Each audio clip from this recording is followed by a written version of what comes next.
గుమ్మడొడియాలతో పులుసు ఎలా ప్రిపేర్ చేసుకోవాలో చూసేద్దాం. ఫస్ట్ ఒక కడాయి తీసుకుని కర్రీకి సరిపడా ఆయిల్ వేసుకుని అందులోకి మీకు కావాల్సిన గుమ్మడొడియాలు తీసుకుని ఈ విధంగా ఎర్రగా దోరగా వేయించుకొని పక్కన పెట్టుకోవాలి.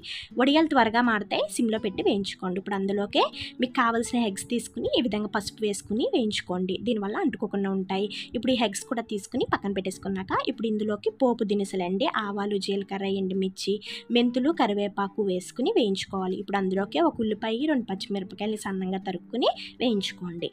ఈ ఉల్లిపాయలు గోల్డెన్ బ్రౌన్ వచ్చాక మీకు రుచికి సరిపడా కారాన్ని, ఉప్పుని, అలాగే చిటికెడు పసుపుని కూడా వేసుకుని ఇప్పుడు ఇందులోకి చింతపండు పులుసు వేసేసుకుని ఏ కప్పుతో అయితే మీరు చింతపండు పులుసు వేసుకున్నారో దాంతోనే 2 కప్స్ ఆఫ్ వాటర్ వేసుకుని ఇలా బాయిలింగ్ పాయింట్ రావాలి. ఇలా బాయిలింగ్ పాయింట్ వచ్చాక గుడ్లని అలాగే వడియాలని ఏ పక్కన పెట్టుకున్నవి కూడా యాడ్ చేసేసుకుని బాగా కలిపేసుకుని పులుసు మీకు నచ్చినట్టుగా చిక్కగా పలుసగా ఎలా కావాలంటే అలా మరిగించుకుని కొత్తిమీర జల్లుకొని స్టవ్ ఆఫ్ చేసేసుకోండి. వేడివేడి అన్నంలో ఈ గుమ్మడొడియాల పులుసు చాలా బాగుంటుంది. ట్రై